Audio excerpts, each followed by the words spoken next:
Es un enorme placer recibir ahora a Diego Aboal, es el director del Instituto Nacional de Estadística, que en este momento de la grabación lo encuentra en Suiza. Diego, ¿qué tal? ¿Cómo te va? ¿Qué tal? Buenas tardes, Daniel. Mucho gusto estar contigo. Es un gusto nuevamente compartir un espacio contigo. Igualmente, Diego. Si te parece, obviamente vamos a hablar del censo. Vamos a hablar del censo y del éxito del censo. Hay que reivindicar esta cuestión como lo que sucedió en su momento era una causa nacional. Así creo que lo entendió la ciudadanía y podemos hablar, aunque a veces hasta da cierto pudor, podemos hablar del éxito del censo, pero eso a partir de este momento. Antes, ¿qué te lleva por ahí por Suiza, Diego? Porque tiene que ver también con el instituto. Sí, estoy en una conferencia que se hace cada 5 años, que organiza la OIT, que junta básicamente a los directores de los institutos nacionales de estadística de todo el mundo y también a representantes de los ministerios de trabajo.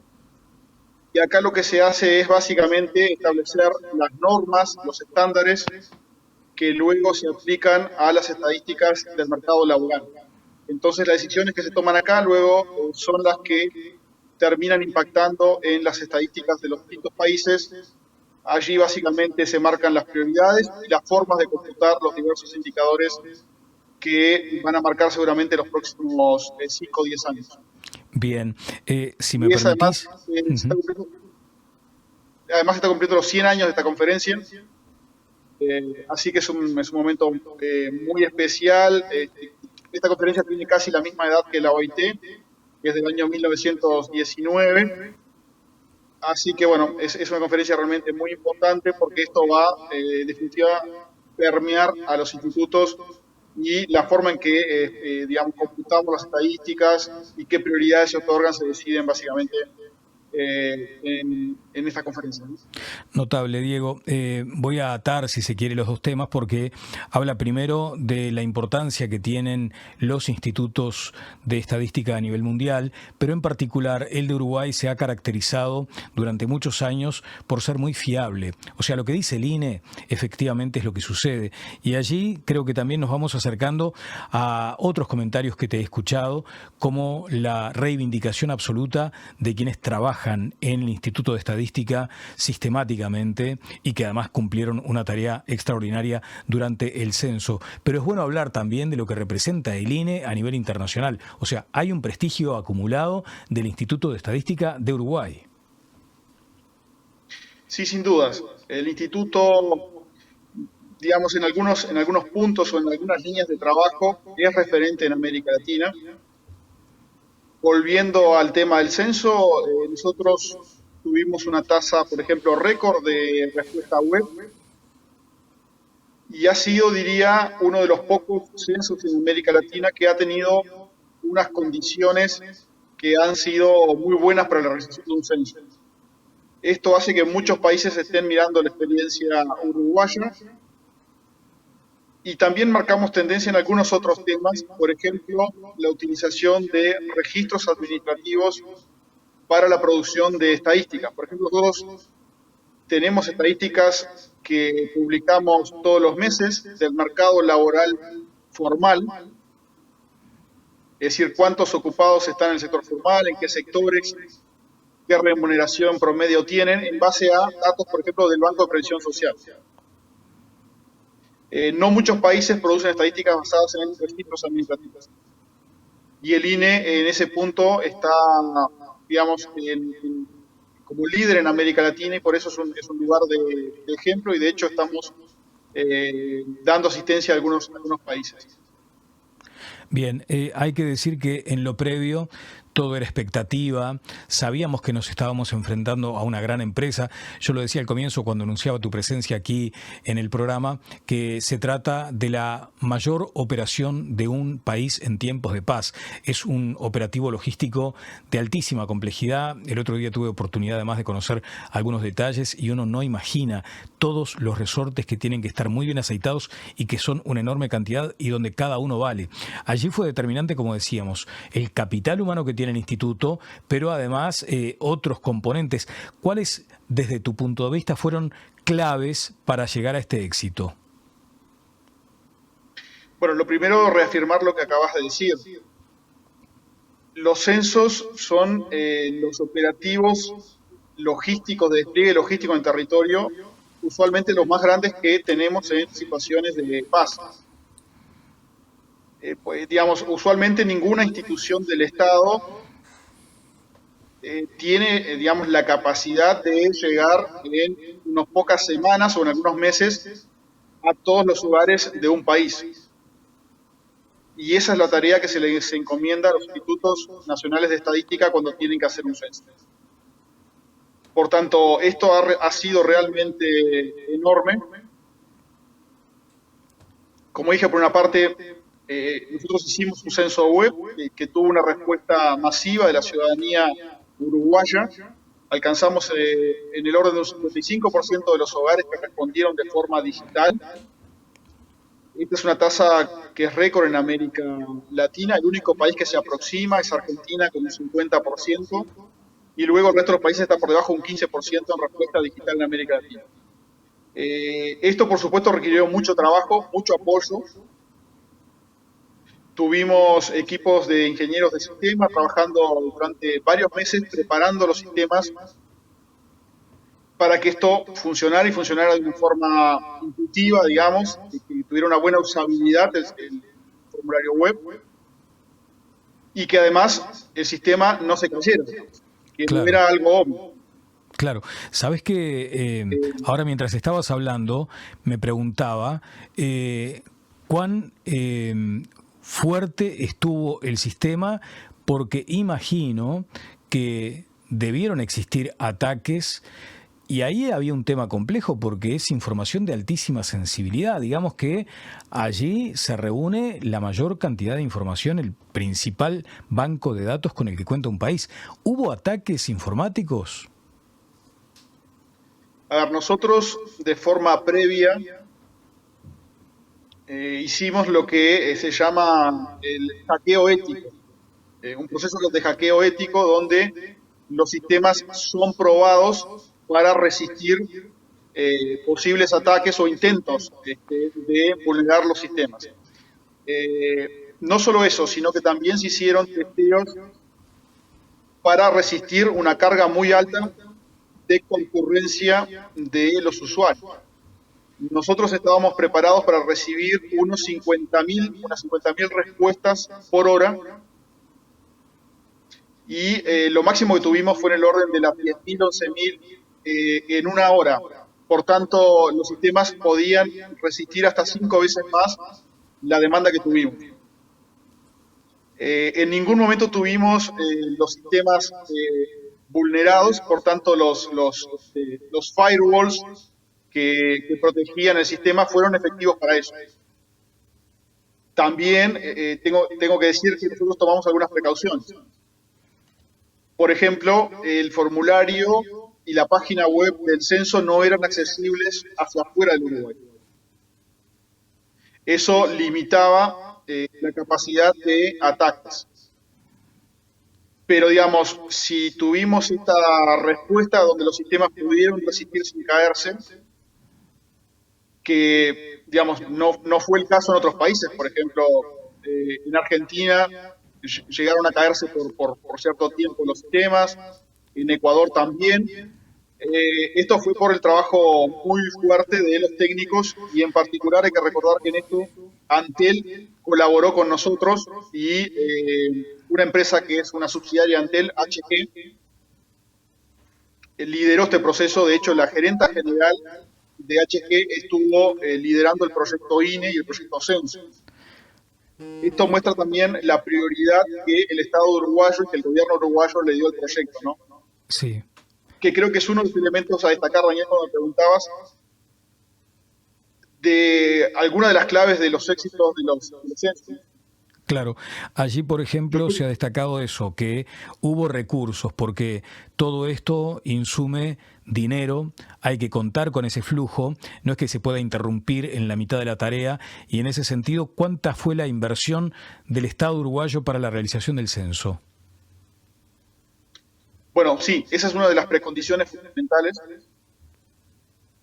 y que no es obvia. Muchos países tuvieron problemas importantes presupuestales, lo que hizo que los censos se alargaran y que tuvieran múltiples inconvenientes. Si bien todavía no tenemos la cifra definitiva, porque estamos todavía pagando algunas facturas, el censo terminó hace aproximadamente unas 2 semanas, seguramente el costo va a estar entre los 25 y los 30 millones de dólares. Correcto.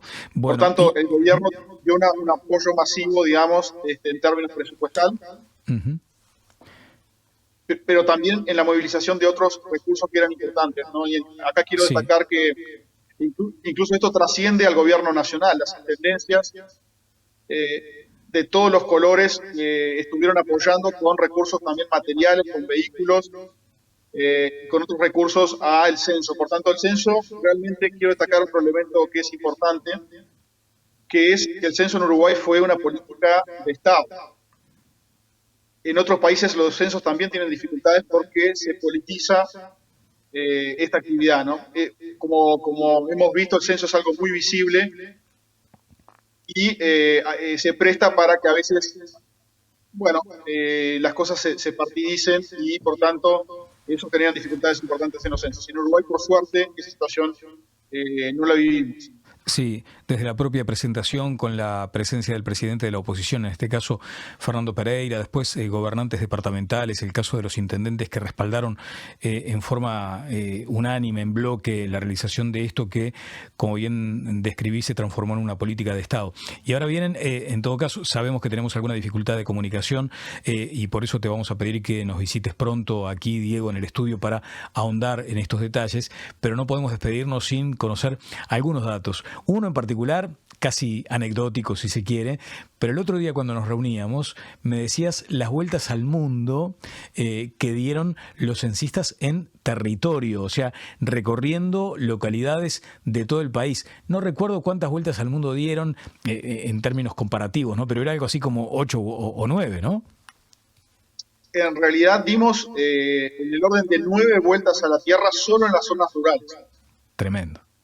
Allí hay que recordar que la policía rural trabajó de forma muy intensa, así que debo agradecer también al Ministerio del Interior por hacer un trabajo fantástico y bueno, dieron 9 vueltas a la tierra recorriendo en el orden de 120.000 puntos rurales.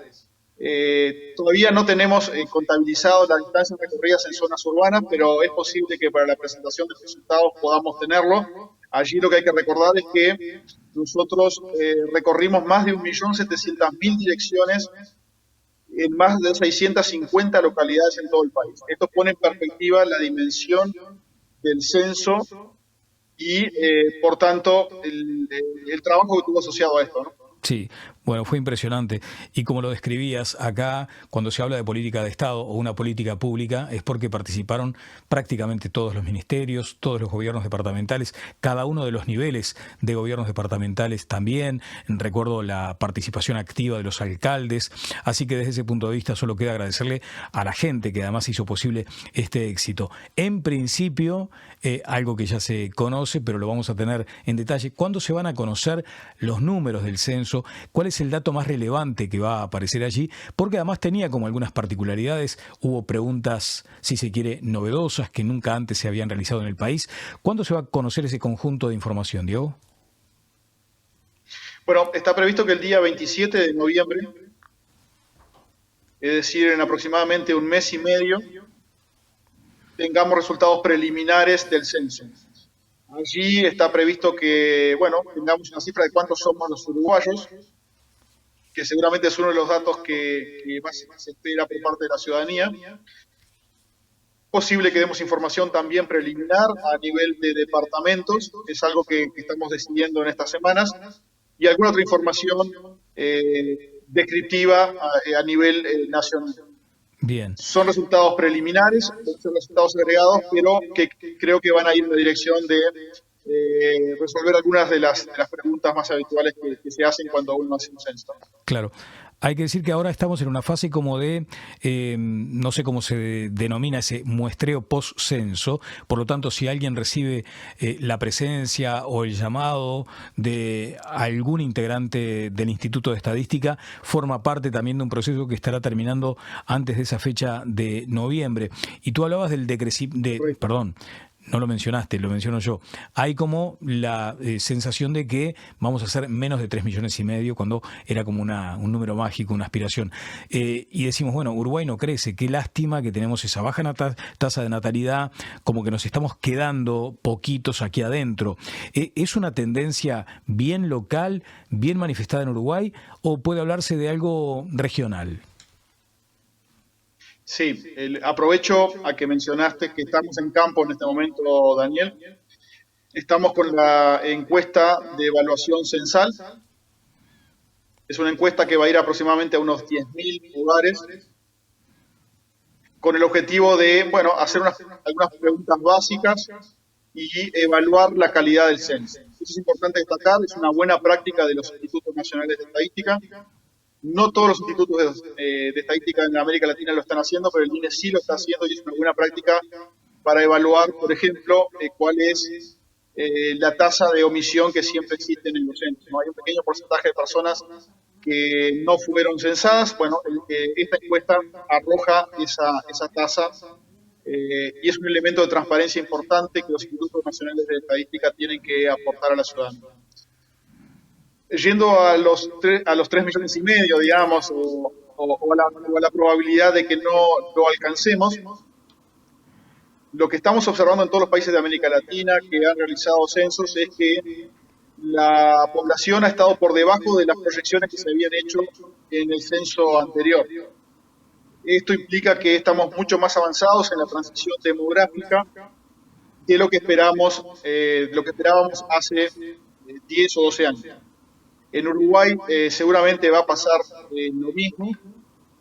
Estamos en una situación en la que el país va a comenzar a decrecer en términos de población en la medida en que no tengamos corrientes migratorias importantes.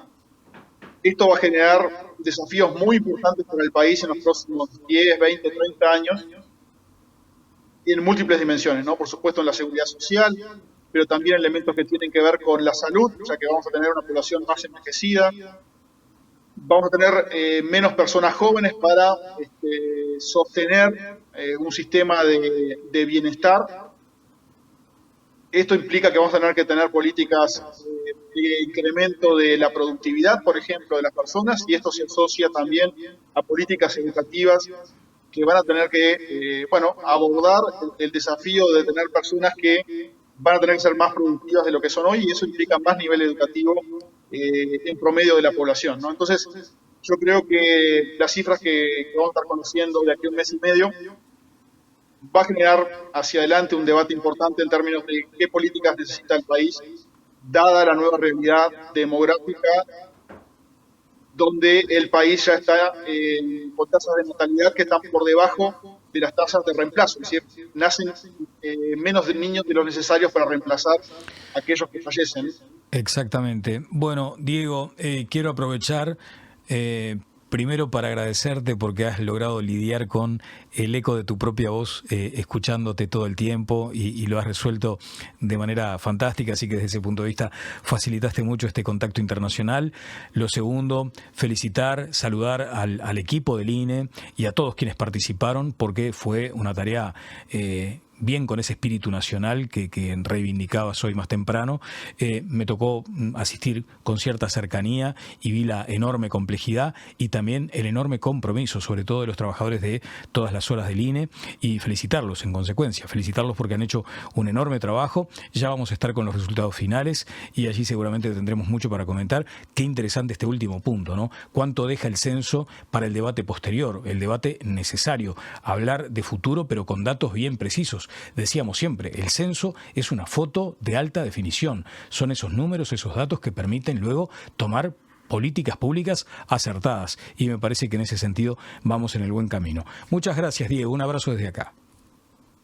Muchas gracias, Daniel. Y tener lo que mencionaste es un agradecimiento muy grande, en primer lugar, a la población por la forma en que ha respondido a este censo, por la forma en que ha colaborado, y un agradecimiento también muy grande a los funcionarios del Instituto Nacional de Estadística, tanto los temporarios, que fueron los censistas, como aquellos permanentes que estuvieron por detrás de este proceso. Así que realmente fueron ellos los que hicieron que este censo, bueno, finalizara con éxito la etapa de campo. Ahora comienza, digamos, la etapa de procesamiento de la información y de brindar información que es útil a la ciudadanía, que era el objetivo fundamental.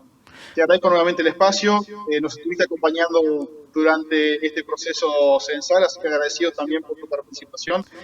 La comunicación fue un elemento muy importante y tu participación allí fue realmente importante. Así que muchas gracias, Daniel.